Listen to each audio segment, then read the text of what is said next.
क़यामत की एक बहुत बड़ी निशानी जो हम सब की आंखों के सामने पूरी हो गई है, जो इस वक्त हम इजराइल और ईरान की जंग को देख रहे हैं, ये इसके बारे में ख़ुद 1400 साल पहले रसूलुल्लाह सल्लल्लाहु अलैहि वसल्लम ने बताया था।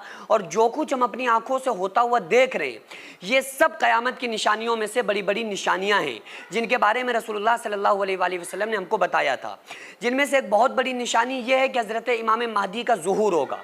इमाम महदी ज़ाहिर होंगे और इमाम महदी का सारे लोग तकरीबन दुनिया में इंतजार कर रहे हैं और ये सोच रहे हैं कि कब वो वक्त आएगा कि इमाम महदी ज़ाहिर होंगे। और मुसलमानों के दिलों को कितना सुकून है, कितना वो ज़्यादा सुकून में है कि यार इमाम महदी आ जाएं, सारी टेंशनें ख़त्म हो जाएं। क्योंकि जब इमाम महदी आएंगे तो आकर दीन पर इतनी मेहनत करेंगे, जो जुल्म सितम होगा, जो जालिम होंगे, वो तबाह बर्बाद हो जाएंगे।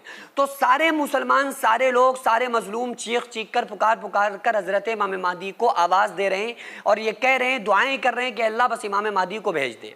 लेकिन आपको पता है कि ये जो जंगें हो रही हैं इस टाइम, जो ईरान इजराइल के साथ जंग कर रहा है और इस्तिकामत के साथ खड़ा हुआ है, जिसका पूरी दुनिया ने ये तसव्वुर नहीं किया था, ये तसव्वुर में भी नहीं था कि इस तरह से ईरान जो है जालिमों को नेस्तो नाबूद कर देगा। किसी ने सोचा भी नहीं था, लेकिन ये कैसे हो गया? ये सिर्फ अल्लाह तबारक व तआला की गैबी मदद है।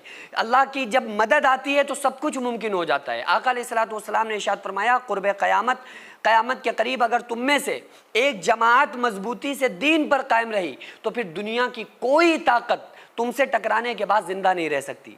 तो अगर आप दीन पर कायम हैं और अगर आप हक पर हैं, उस वक्त हक पर हैं, जो जंग आप लड़ रहे हैं वो हक के लिए लड़ रहे हैं। तो जाहिर है ईरान जो इस वक्त जंग लड़ रहा है वो किसके लिए लड़ रहा है? मासूम फ़िलिस्तीनियों के लिए, वो मासूम गज़ा के मासूमों के लिए, जिनको ये पता भी नहीं था कि हमें क्यों मारा जा रहा है। और ये हदीस में आता है कि क़ुर्ब क़यामत जब इस तरह से लोगों को कत्ल किया जाएगा कि मारने वालों को भी पता नहीं होगा कि हमने क्यों मारा, मरने वालों को भी पता नहीं होगा कि हमें क्यों मारा जा रहा है। तो गज़ा के अंदर लाखों हज़ारों बच्चे जो कत्ल कर दिए गए, शहीद कर दिए गए, उन बच्चों को क्या पता था कि हमें क्यों कत्ल किया जा रहा है, हमें क्यों मारा जा रहा है? उन्हें तो कुछ नहीं पता था, वो तो दूध पीते बच्चे थे। और मारने वाली सेना को भी वो बड़े बड़े जो उनके पीछे पसे मंजर है उसका नहीं पता होता है। तो कहने का मकसद ये है कि जो ये निशानियां हैं, ये भी हमारे आंखों के सामने पूरी हो गई। और आका अलैहिस्सलातु वस्सलाम ने इरशाद फरमाया कि जो जंगें होंगी हुकूमतों के आपस में, जो हुकूमतों की जंगें होंगी, उसमें जो एक नेक बंदा होगा, बहारुल अनवार के अंदर ये हदीस मौजूद है, रिवायत मौजूद है कि जो एक नेक और सालेह बंदा होगा वो मक्का के करीब, खाने काबा के करीब उसको कत्ल कर दिया जाएगा। जब उसको कत्ल किया जाएगा तो हज़रत इमाम महदी का ज़ुहूर हो जाएगा। और उलमा फरमाते हैं कि तकरीबन 15 दिन में उसके बाद इमाम महदी का ज़ुहूर होगा, जब ये वाली निशानी ज़ाहिर हो जाएगी। हालांकि हदीस में रसूलुल्लाह सल्लल्लाहु अलैहि वसल्लम ने इमाम महदी के ज़ाहिर होने का दिन क्लियर नहीं किया, तारीख़ नहीं बताई, साल नहीं बताया, लेकिन जो निशानियां बतलाई हैं वो तमाम निशानियां जो आज हम अपनी आंखों से पूरी होती हुई देख रहे हैं।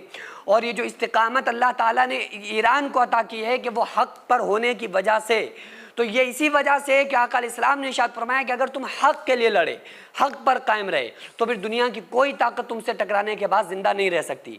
जो अहले तशय्युअ से सुन्नियों के, अहले सुन्नत के इख्तिलाफ हैं वो अपनी जगह हैं, लेकिन इन इख्तिलाफात को फितना फसाद फैला के और ये फूट डालने का वक्त नहीं है कि आप एक दूसरे पर इस टाइम भी कुफ्र के फतवे लगाएं।